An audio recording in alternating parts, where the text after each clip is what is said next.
শুধু দর্শক বন্ধু, আপনারা দেখছেন একে নিউজ বাংলা। বার কাউন্সিলের 23টির মধ্যে 15টি আসন দখল করেছে তৃণমূল কংগ্রেস, অর্থাৎ তৃণমূলের জয় জয়কার। সিপিএম পেয়েছে 3টি, বিজেপি পেয়েছে 3টি, অন্য 2টি। বার কাউন্সিলের 15টি আসন জেতার পরে তৃণমূল কংগ্রেস কি কিছুটা অক্সিজেন পেল না? এই জায়গা থেকে বিজেপির অস্বস্তি বেড়ে গেল। সামনে বেশ কয়েকটা উপনির্বাচন রয়েছে, যেমন রেজিনগর, নন্দীগ্রাম এবং বসিরহাট।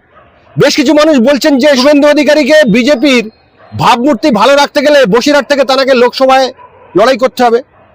আরেকদিকে আমরা দেখতে পেলাম যে আপাতত ঋতব্রত বন্দ্যোপাধ্যায় পশ্চিমবঙ্গ বিধানসভার বিরোধী দলনেতা 2 মাস থাকছে। এই প্রসঙ্গে অর্ঘনাগ মহাশয় কটাক্ষ করে বলছেন যে আগে আমরা বাড়ির মানুষকে কন্টাকে কাজে রাখতাম, বাসন বা ইত্যাদি ইত্যাদি মাজার জন্য। তিনি বলছেন আমি অসম্মান করছি না।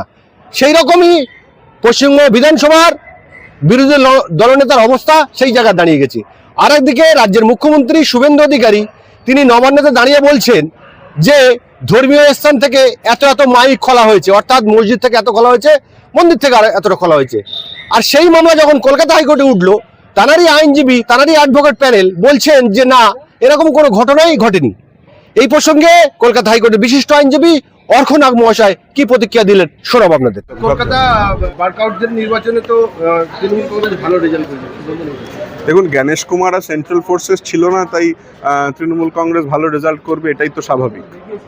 যেহেতু গণেশ কুমার আর সেন্ট্রাল ফোর্সেররা এই নির্বাচনের দায়িত্বে ছিলেন না, বার কাউন্সিল নির্বাচনের দায়িত্বে, যেহেতু সুপ্রিম কোর্টের নির্দেশে সুপ্রিম কোর্টের প্রাক্তন বিচারপতিরা এবং সিনিয়র অ্যাডভোকেটরা এর দায়িত্বে ছিলেন, স্বাভাবিকভাবেই বিজেপি জিতবে না, এটাই তো খুব স্বাভাবিক কথা। রাজ্যের বিধানসভা ভরাডুবির পরে বার কাউন্সিলে আপনারা ভালো রেজাল্ট করলেন, কতটা অক্সিজেন পাচ্ছেন? বার কাউন্সিলে ভালো রেজাল্ট করবে এটাই তো স্বাভাবিক, কারণ কি পশ্চিমবঙ্গের সাধারণ শিক্ষিত মধ্যবিত্ত মানুষ তো এখনও ওয়াকিবহাল এবং এখনও তাদের মাথায় যথেষ্ট বুদ্ধি আছে যে তারা কি চায় না চায় সেটা তারা বুঝতে পারে, এবং সেই রকম একটি জায়গায় এই রেজাল্ট হবে, এর থেকে অন্যথা কিছু হবে এটা আমরা আশা করছিলাম না। কিন্তু আবার একথাটাও মাথায় রাখতে হবে যে এই নির্বাচনের রেজাল্টের পরে যারা নির্বাচিত যারা নির্বাচিত প্রতিনিধি হয়েছেন বার কাউন্সিলে, তাদের উপরে পুলিশ নিশ্চয়ই আক্রমণ করবে, পুলিশ তাদেরকে ভয় দেখাবে, তাদের উপরে চাপ সৃষ্টি করবে যাতে ঋতব্রত বন্দ্যোপাধ্যায় বা বিজেপিতে তারা যোগদান করে। এবং এই জিনিস হলে বাংলার মানুষ নজরে রাখবেন, নজরে রেখে দেখবেন যে যারা তৃণমূলে মমতা বন্দ্যোপাধ্যায়ের নাম করে বার কাউন্সিলে জিতলেন, তারা জেতার পরে অন্য কারুর দাসত্ব করেন কিনা। আপাতত বিধানসভায় 2 মাসের জন্য ঋতব্রত ব্যানার্জি বিরোধী দলনেতা হিসেবে থাকছেন, তারপরে কি হবে?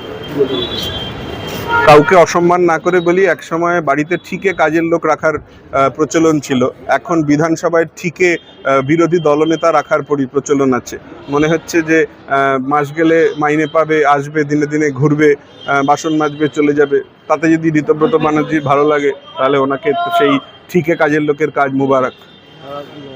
শিবসেনার প্রধান উদ্ধব ঠাকরের মামলাতে সুপ্রিম কোর্ট মোটামুটি যে বক্তব্য করেছেন, তাতে করে কি ঋতব্রত তৃণমূল বিপদে এবং কালীঘাট তৃণমূল সুবিধা পেতে পারে বলে মনে করেন? ঋতব্রত তৃণমূল বলে কোনো ব্যাপার নেই, এখানে দুটো পরিষ্কার ভাগ আছে, একটা তৃণমূল কংগ্রেস আর একটা তৃণমূল কংগ্রেস থেকে বিতাড়িত কিছু চোটজোচ্চোর, যাদের কোনো উপায় নেই বলে তারা হয়তো পুলিশের ভয় বা বিজেপির ভয় এইসব জায়গায় গিয়ে নাম লিখিয়েছেন। এদেরকে নিয়ে আলোচনা করবেন না, বাংলার মানুষও করছে না, আপনারাও করবেন কেন? মুখ্যমন্ত্রী শুভেন্দু অধিকারী তিনি এক জায়গায় দাঁড়িয়ে তিনি বলেছেন যে ধর্মস্থান থেকে মাইক লাগানো হয়েছে, কত লাগানো হয়েছে সেগুলো সব তিনি কিন্তু বলেছেন। কিন্তু রাজ্য সরকারের যারা আইনজীবী আছে তারা কালকে এসে বলেছেন যে না, এরকম কোনো নির্দেশ নেই, মাইক লাগানোর কোনো প্রমাণ নেই। দেখুন, রাজ্য সরকারের আইনজীবী বলবেন না, বলুন রাজ্যের অ্যাডভোকেট জেনারেল। রাজ্যের অ্যাডভোকেট জেনারেল আদালতে যদি কোনো কথা বলেন সেটা রাজ্যের কথা, এটাই আইন। মুখ্যমন্ত্রী যদি বিধানসভায় দাঁড়িয়ে কোনো কথা বলেন সেটাই নবান্ন মানে আমাদের হেডকোয়ার্টার থেকে দাঁড়িয়ে যদি কোনো কথা বলেন সেটা মিথ্যে কথা হবে না, এটাই আমরা চাইবো। কিন্তু যদি মুখ্যমন্ত্রী এবং অ্যাডভোকেট জেনারেল দুটো বিপরীত মেরুতে কথা বলেন, তাহলে এরকম ঘটনা ঘটতেই পারে যে হয়তো অ্যাডভোকেট জেনারেল, মানে আপনারা তো জানেন ভারতীয় জনতা পার্টিতে দুটো ভাগ আছে, এখন অনেক ভাগ, কিন্তু মধ্যস্থ দুটো ভাগ আছে, একটা আরএসএস বিজেপি, একটা নন আরএসএস বিজেপি। হয়তো মুখ্যমন্ত্রীর নন আরএসএস বিজেপির সাথে আরএসএস বিজেপির কোনো গণ্ডগোল হচ্ছে, সেই জন্য অ্যাডভোকেট জেনারেল হাইকোর্টে দাঁড়িয়ে যে কথা বলছেন সেটা মুখ্যমন্ত্রীর কথার সাথে মিলছে না। হয়তো আরএসএস বিজেপি যেটা চাইছে সেটা মুখ্যমন্ত্রীর নন আরএসএস বিজেপি চাইছে না।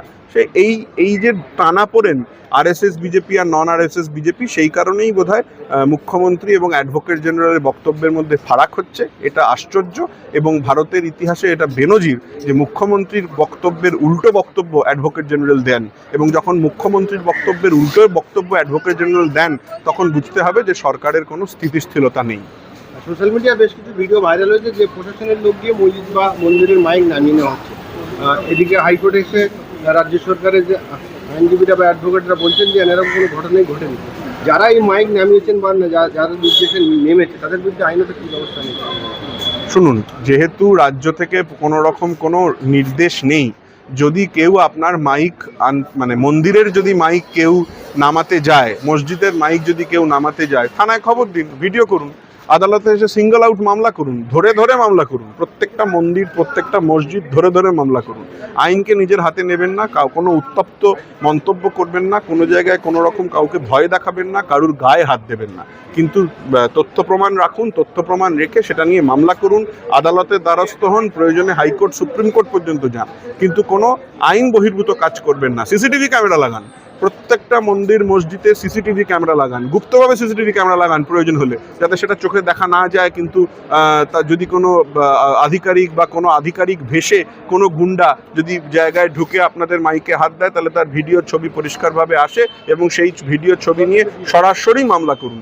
ইমেলের মাধ্যমে রেগুলার কমপ্লেন করুন যদি কেউ না কেউ এসে এইগুলো করেন, কিন্তু একটা জিনিস মাথায় রাখবেন, কোনো রকম কোনো প্ররোচনায় পা দেবেন না, কোনো হিংসায় পার্টিসিপেট করবেন না, সম্পূর্ণ আইন অনুযায়ী লড়াইটা করতে হবে, আইন বহির্ভূত কোনো কাজ করা চলবে না। বসিরহাট লোকসভা কেন্দ্রে উপনির্বাচন, নন্দীগ্রামে উপনির্বাচন, রেজিনগর উপনির্বাচন, কলকাতা বার কাউন্সিলের তৃণমূল কংগ্রেস ভালো রেজাল্ট করায় কিছু কিছু অক্সিজেন পাবে। দেখুন, এখনও তো এই কোনো নির্বাচনই এখনও ঘোষণা হয়নি। বসিরহাটের নির্বাচনে কিছু আইনি জটিলতাও আছে, সেগুলো সব মিটুক, আগে ঘোষণা হোক, যখন নির্বাচন ঘোষণা হবে তখন এই নিয়ে মন্তব্য করব। প্রাক্তন মুখ্যমন্ত্রী কি কোনো জায়গায় প্রতিনিধিত্ব করবে ইতিমধ্যে? রেজিনগর বা যেই নির্বাচন ঘোষণাই হয়নি সেই নির্বাচনে কে প্রতিদ্বন্দ্বিতা করবে না করবে সেটা তো কেউ জানে না। ধরুন, এটাও তো হতে পারে যে এই যে নির্বাচনগুলো, সেই নির্বাচনের মধ্যে আপনারা তো দেখেছেন অনেক সময়তেই বিজেপি নিজেদের পপুলার মুখ্যমন্ত্রীদের, সো কল্ড পপুলার মুখ্যমন্ত্রীদের সেন্ট্রাল গভর্নমেন্টে নিয়ে চলে গেছে। হতেই তো পারে যে বসিরহাট থেকে বিজেপি শুভেন্দু অধিকারীকে প্রতিনিধিত্ব করিয়ে তাকে সেন্ট্রালে নিয়ে চলে যাবে, আর পশ্চিমবাংলায় আরএসএস পন্থী দিলীপ ঘোষ এরা হয়তো মুখ্যমন্ত্রী হবে। বেশ কিছু মিডিয়াকে গদি মিডিয়া বলা হয়, তার মধ্যে আমরা দেখেছিলাম 2026 বিধানসভায় বেশ কিছু ইউটিউবার এবং মেনস্ট্রিম মিডিয়ার সাংবাদিকরা তারা বর্তমান শাসক দলের প্রতিদ্বন্দ্বিতা করে কেউ এমএলএ হয়েছে। আর বাংলার একজন অ্যাঙ্কার মহিপুর রঞ্জন, তিনিও নাকি শুনতে পাচ্ছি যে এবারে যে উপনির্বাচনগুলো আছে সেখান থেকে প্রতিদ্বন্দ্বিতা করবেন।